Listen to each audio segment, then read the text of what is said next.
Hey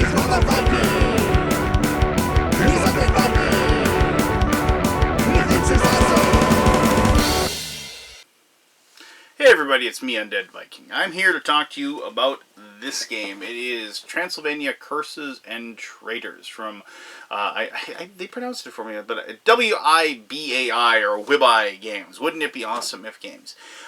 This is a game that I actually did a Kickstarter video for quite some time ago, and this is the finished product. It is now in the stores, and they were kind enough to send me a copy so I can show this to you. This is a game that I saw a picture of it on, like, I think it was Facebook or something, and the artwork for the game just tantalized me, and mostly because of the fact that there are so many games out there that, you know, rely on, you know, Cthulhu or, you know, like, you know, well, zombies, you know, which there's zombies in this game, but, you know, but, you know, they have, like, this need for, like, grim and dark and gritty horror, if you will.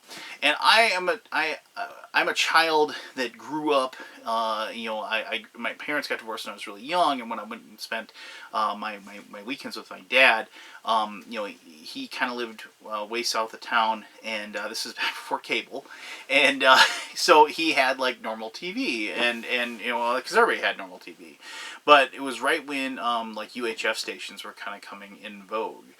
And there was a TV show called The Mad Frank Horror Night or whatever, and we would watch, my dad and I, we would get like have popcorn and chips or whatever, and he and I would watch these old black and white horror movies, you know, Frankenstein and werewolves and Dracula and, like, you know, just all kinds of crazy, you know, giant insects and whatever. And they were campy, and they weren't really scary, but they were kind of scary, you know, just kind of, you know, freaky a little bit, especially to, like, an 8-9-year-old kid.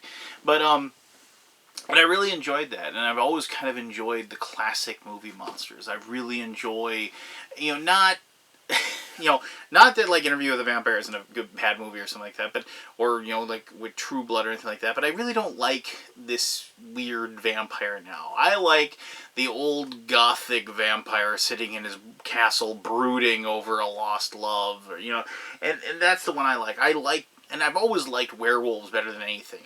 The whole idea of this, you know, the whole transformation, and one of my, like, I remember my dad took me to, years ago, American Werewolf in London. I mean, I think I was probably 12 or 13. I have to remember when that movie came out. But, you know, that was definitely, you know, one of my favorite movies. And so when, long story short, or trying to actually shorten up, when I saw this game, the artwork just was really evocative for me. And I really, like, just kind of fell in love with the theme, the whole Transylvania theme, the curses and traitors. And the whole thing is that this game is about this curse that is inhabiting the land, and each person is a hero that is trying to collect the right knowledge, the right information, and get it back to the church in time to, you know, to solve the curse, you know, to prevent the evil from spreading. But along the way, because of the fact that you're messing with things you're not supposed to mess with, you get cursed. You get things that could turn you into one of the three iconic monsters: the zombie, the vampire, or the werewolf. And then the whole thing is that once you know you're going to change, you don't have to change right away, but you become a traitor. You start hunting the other players. You turn into a werewolf, and you start chasing them down, trying to eat them, because that's how you win the game. So you start off kind of not really working together. It's not cooperative. Only one person can win, but you're all technically trying to do the same thing. You're trying to save the world or what have you. But my cat wants up. But but then at some point, usually somebody's going to change and somebody's going to become something else, right? So I'm going to show you how to play the game. You know, and it is, you know, it's pretty straightforward, pretty simple, and you know, and it has some little nooks and crannies as far as the mechanisms go. And then we'll come back here like we always do, and I will tell you exactly what I think of this Transylvania Curses and Traitors. All right, cool. Let's do this. Alright, this is the Transylvania Curses and Traitors board. Now, this would not be what the game would look like as you play, because when you start with the center tile, the church, and then as you explore and you exit the tile, you will add another tile from the pile that's over there. And while I have gone ahead and placed each one of these face up, so like the bottom, like graveyard, swamp, and stuff like that is like readable, that when you place the new tile, it doesn't have to be like that. You can move it around and change it however you see fit. But I just did that just for this demonstration purpose. So to begin the game, each player will get a random if you want, or like you can pick a hero, and then the heroes have stats over the side and a name, obviously. Cool thing about the heroes and all of them, they have both a male and female representations. You can choose to do that however you will. And in the same regard, they also have for the standees, they also have both male, there's the male or the female version of that character. That's the Templar, and then there's then there's the male version of the Templar, and so you even actually for the little characters that you move around on the board, they incorporate that as well. And for that matter, if you turn into an evil creature like the zombie, you have the male zombie and the female zombie. And let's see, get this focus. We have male vampire here, and I like how they actually went to the trouble, like for the monsters, they actually have a front and back for them. And here's the female zombie. Female vampire, I should say. Interestingly, apparently the werewolf comes in only one type.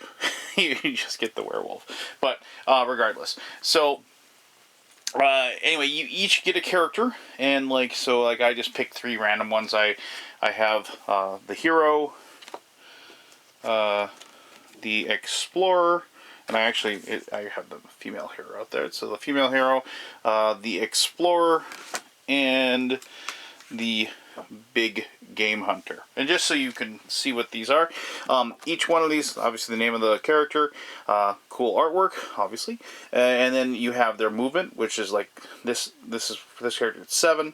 Then they have their attack value, their mind, and then their spirit.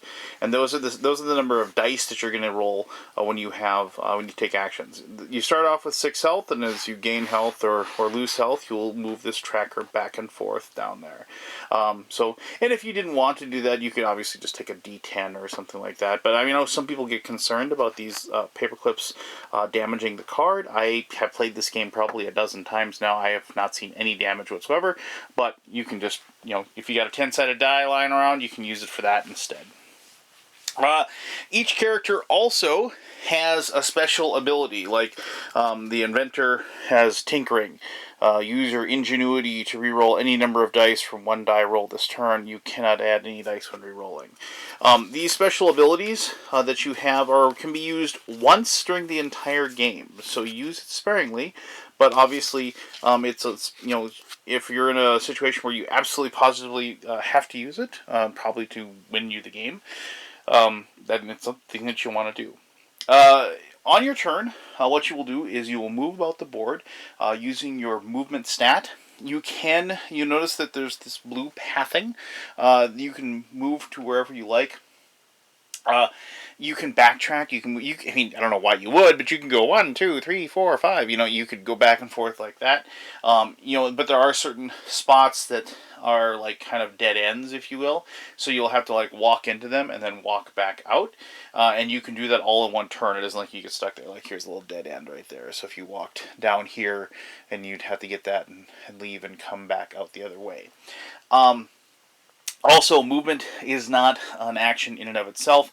You can move, do something else, keep moving, and so on and so forth. So it does not interrupt. You don't just take all of your movement and then do your actions for the turn. to win the game, there are several different ways to win. But to win the game without any monsters, nobody being transformed into a vampire or a zombie or a werewolf, you have to get discovery cards, which are right over there. You have to get a discovery card for all three of the different types of discovery cards. You can see those right here. They are the werewolf, werewolf, vampire, and zombie. You have to get a knowledge card that has that symbol on it, and you have to have a total of 5 knowledge cards, and you can use general knowledge for those. But you have to have those five knowledge cards. That's what you have to collect, and then after you've collected them, you have to return to the church.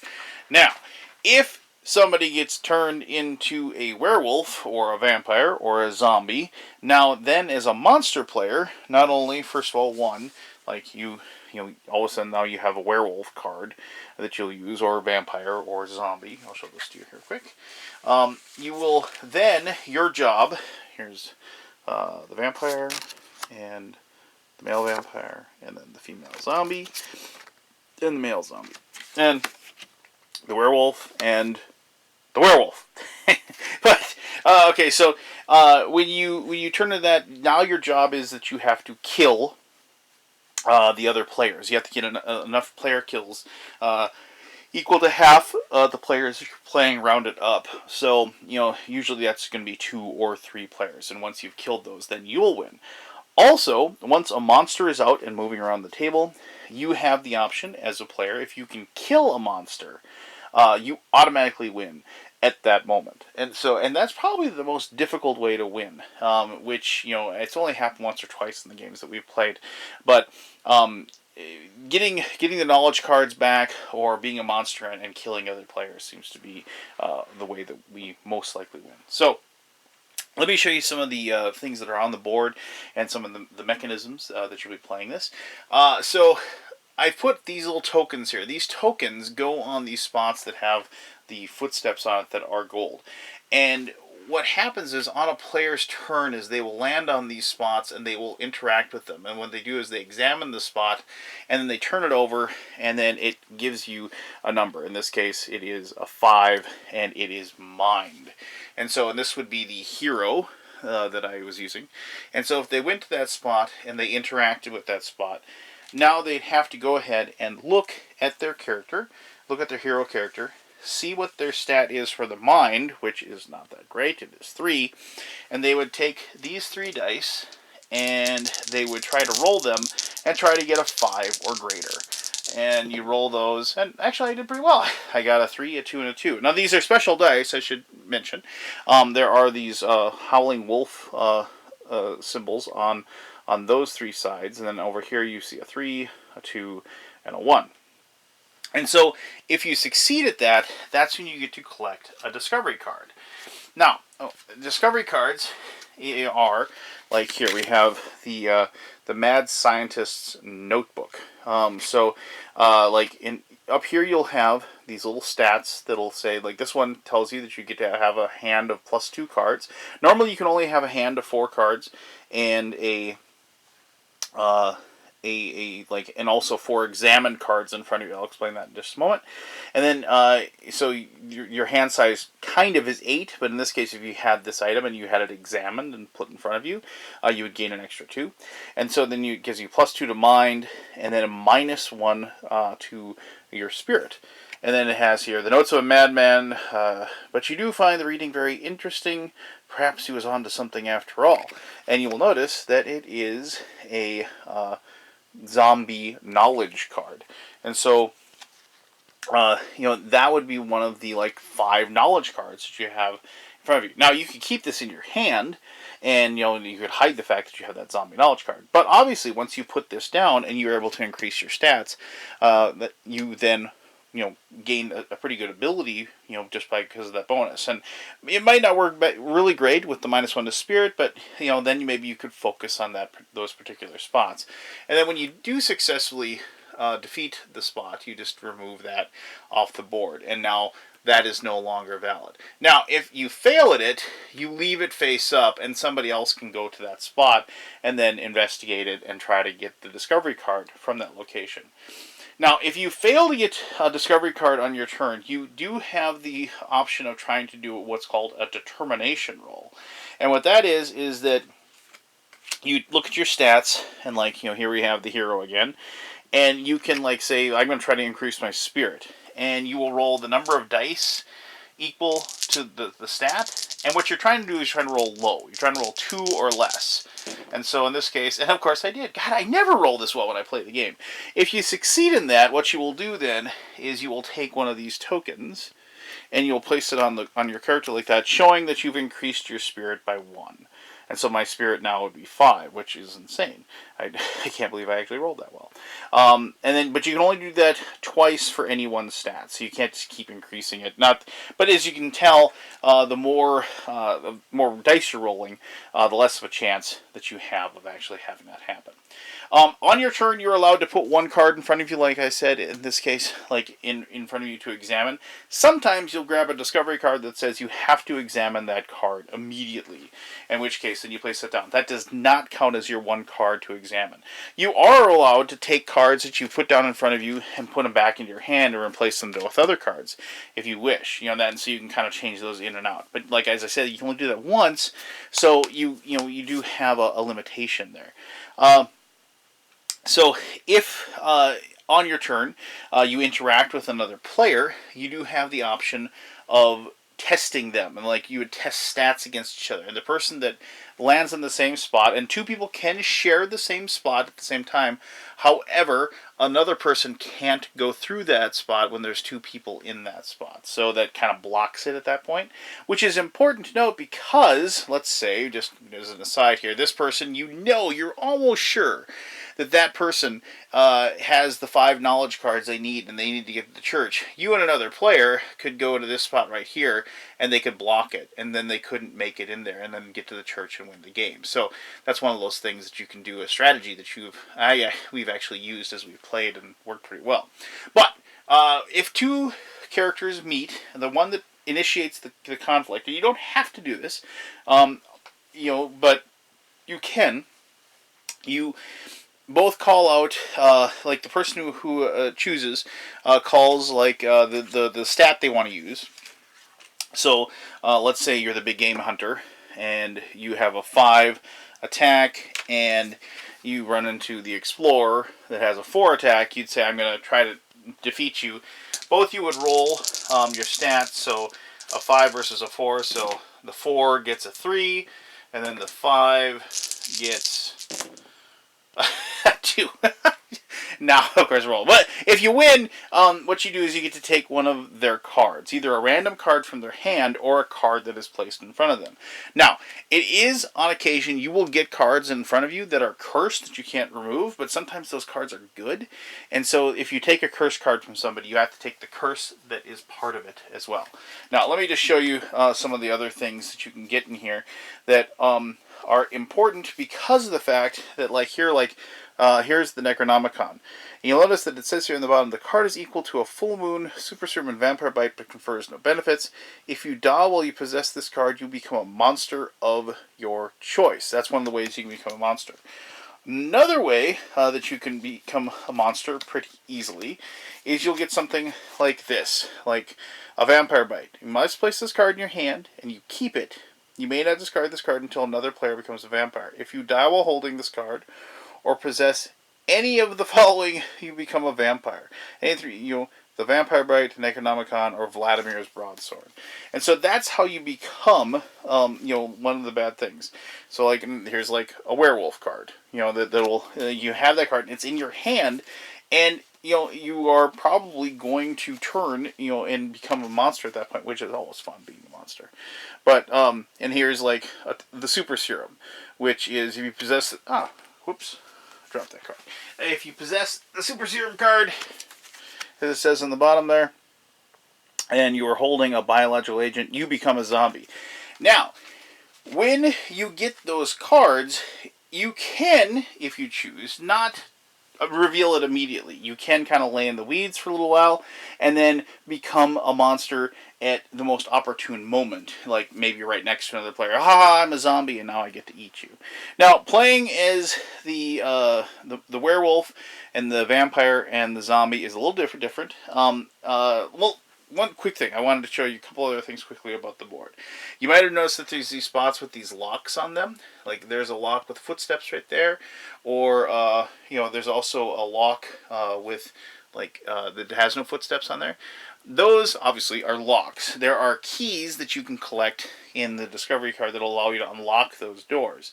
Now, the ones with the footsteps you can walk through them.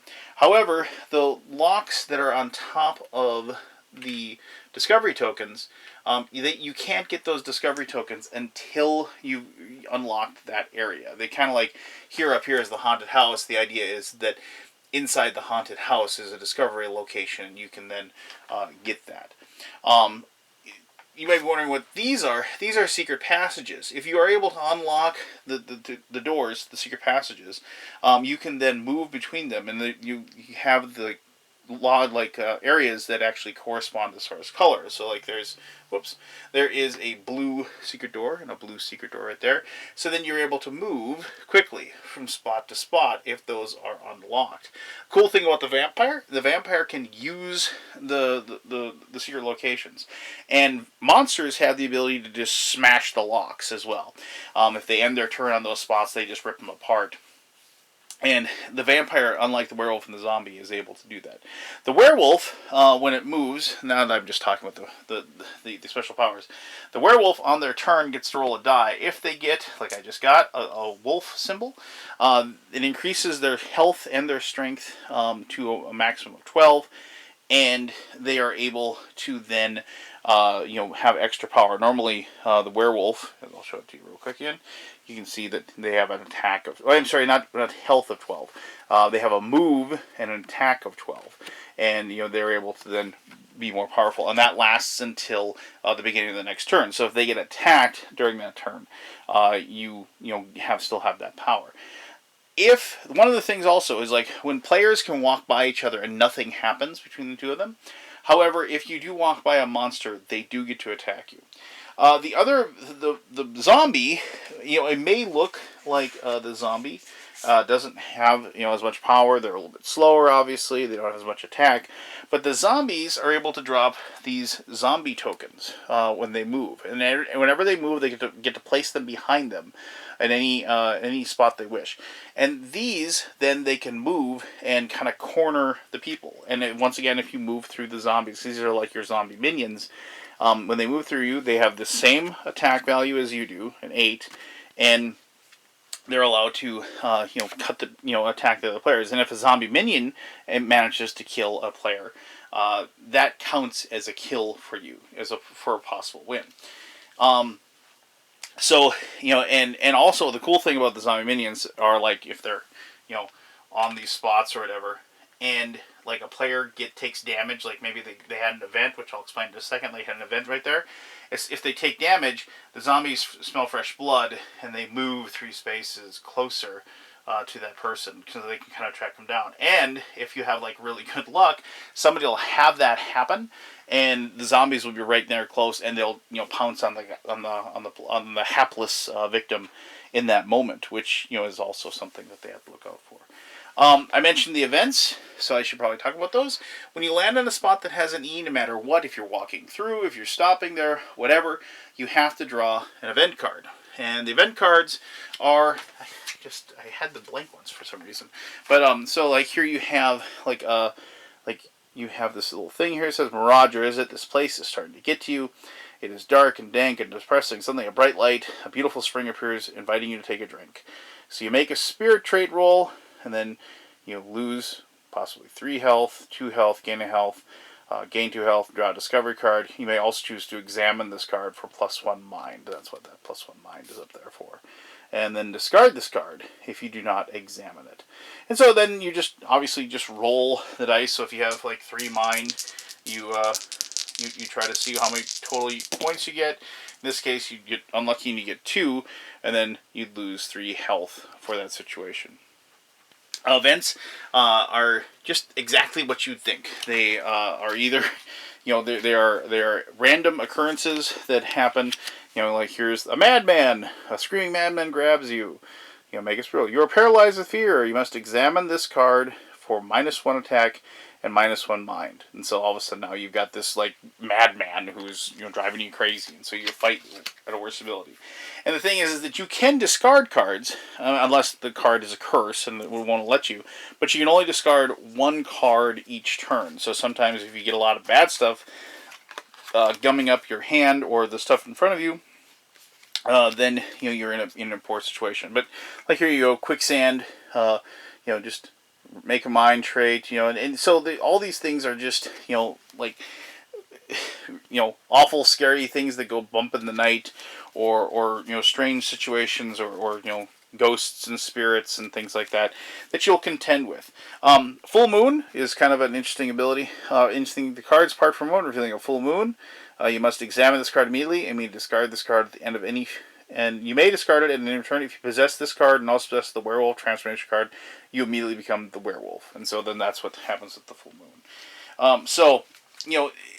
The events are probably like my favorite part of the game, just because of the fact that they are kind of like a random thing, and they kind of push the narrative and make things interesting. And it's always fun picking up a card and reading it off and saying what happened. So just one other thing, just so if you're in this spot, and you said you're going to move, you draw the top tile, and you're going to turn it over, and then you have this one. It is the ruins. And so you can see there's the secret spot there. And so now you can turn this however you want before you place it. You don't have to place it like this. And then after you do so, you take these tokens. And these tokens are placed in, like, I keep them in a bag and we draw them out. But you're supposed to stack them up so you can't see them. And then you will place them in these locations. Notice how there's an event spot there. You don't encounter that event until you've actually gotten the discovery token, but once the discovery token is gone, the event automatically happens at that time. So something to keep in mind if you decide you want to take care of that one. And you'll notice the secret door is in the middle, so you go like that, and then there you go. If you somehow manage to get all of the tiles placed down on the table, at that point every single one of the spots that would have a discovery token on it get replenished. Now, it's never happened for us. Usually we found an end to the game beforehand, but that's a good thing, because once you place that down, if nobody has found like the correct combination, or if people are having bad luck, the fact that you replenish the table with those discovery tokens is going to lead probably to somebody winning fairly soon. So there you go. I mean, it's one of those games that is driven by the experience and driven by the cards that you draw.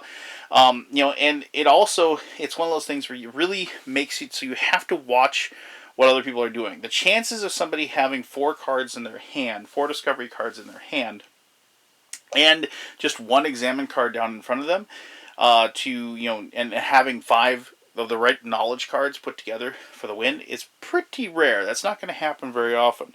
More likely or not, you're going to be looking at other people and looking at the cards that they have examined and placed in front of them, and you're going to have a pretty good idea of who might have a shot at winning the game. In which case, then you really have to go and track those other players down and attack them and try to take the discovery cards away from them so they can't then turn them in. And of course, if you can get the discovery card from them, it's only going to make your hand better and give you a better shot at winning the game. So there you go. That pretty much covers how to play the game. Let me tell you exactly what I think about Transylvania, Curses and Traitors in my conclusion. Alright, thank you. I hope that taught you pretty well how to play Transylvania Curses and Traitors. As I said, it isn't really all that difficult. I mean, there's a few rules you have to remember as far as the placement of the tokens and the hand size and whatever. But, it's pretty straightforward. It's pretty easy to figure out. And it's one of those games where the rules don't get in the way of the fun, which is something I've always enjoyed. Because, going back, and I've told this story before, and if you've watched my videos before, you may have heard this, but the game that got me into the whole designer board game hobby was Arkham Horror, and it's a very complex game with a lot of different rules and what have you, but it is a game that has a narrative. It has an inherent ability that when you go to a place, you turn a card over, you have a story, a little smidgen of a story that the game tells you, and then you react to it. You roll some dice, you figure out what happens, and then you go and you let somebody else have a turn where they get to tell their story on their turn. And I've always liked that sort of game. I like games with dice, I like games with heavy theme, and I like games with that narrative. And I know when I have a game like this, like Transylvania Curses and Traitors, I'm going to enjoy it just because I know the game is going to tell me a story that even though, like, the 6 or 7 different cards that happen, wherever they may be, like we had, like, the Madman, and then, like, the mystical spring or whatever, even though those seem like they never really go together, in your mind you can come up with a way to connect them. You can say, it's like, oh, I found this magical spring and I drank from it and it hurt me, and then, like, as I stumbled away from the pain, I came across a man that must have found the spring himself and had been driven crazy by the pain, and now he was like, you need to get out of here, this place is crazy, and like, in your head, it works and it makes sense. And then you have that narrative and you laugh and you joke with your friends, usually over my bad luck. I was rolling really well showing you how that game is played, but I never roll that well normally. And, but what's fun is, like, you tell that story and you tell that continuation. And this is that game where everybody at the table, inevitably, you're going to have one person who's just the sad sack in the game. It just happens. I mean, you can play up to 6 people with this game, and it doesn't really ever really bog down. It says that the game lasts about 45 minutes to 60 minutes, and I'd say with, like, first-time players, it might last a little bit longer, but it doesn't. It lasts about an hour, right around an hour with and less with like, when we play with 4 people, we can usually get the game done in under an hour. So, so you have, like, that one person that's the sad sack that just can't get anything.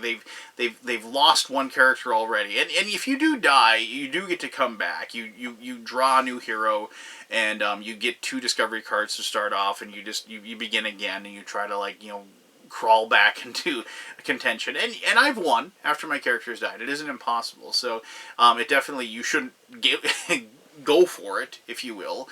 And I should mention that if you do die, you do drop, like, your stuff on that spot, and you mark the spot with a token to show that that person's equipment and items or whatever are in that location, and so somebody can come over and grab them if they want. But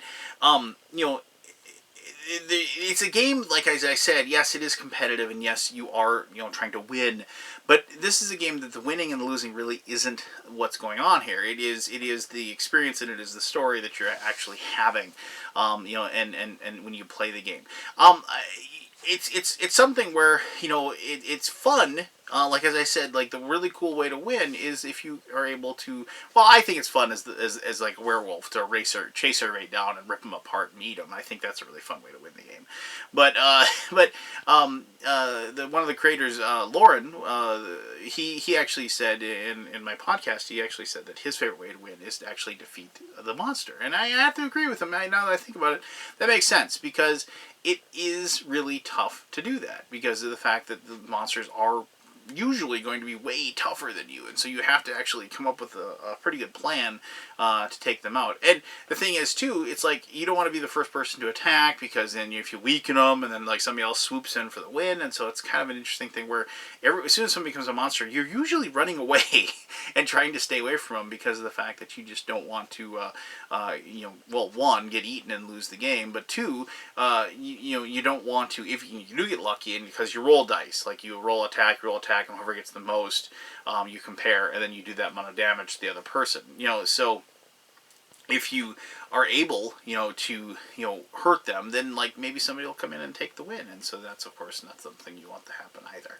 But, I'll leave you with this. I mean, the game is just flat out fun, and for the most part, I think people that like games that are thematic, that like games with the horror theme, and are looking for something a little bit different. If I had to compare it to something, I compare it to games like Arkham Horror and stuff like that, but it isn't a co-op. I'd be more inclined to compare it to, the competitive version of A Touch of Evil. a game by Flying Frog, because of the same thing. You're exploring the world, and you're running into creatures and events and what have you, and you're racing against everybody else to try to solve the mystery. But this is kind of a different. This is a different animal because of the fact that you get to switch sides, and switching sides is really fun. And my final thing, I've said this before, and I have nothing against playing a Euro game. I love them. I enjoy them a great deal.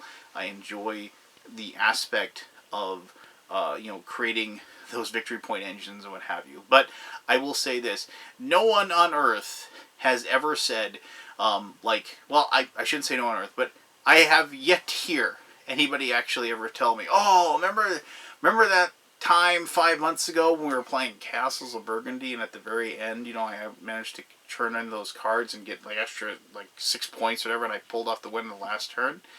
You don't hear that. But you do hear about, remember that time we played the game 2 years ago and I turned into werewolf at the very last moment? I ripped apart 2 people that were at 3 health and I pulled off the win? That was awesome. And that's what people are going to say. And that's the type of game that this is. And if that's the kind of story that you want to have when you play and remember years later, then I would strongly suggest going out and picking up a copy of Transylvania Curses and Traitors. Alright, cool. Well, if you have any questions about the game, please ask away, and I'll try to answer those to the best of my ability. I greatly appreciate you taking the time to watch this video, and until next time, this was Undead Viking, telling you to have yourself one heck of an awesome day. Alright, bye-bye.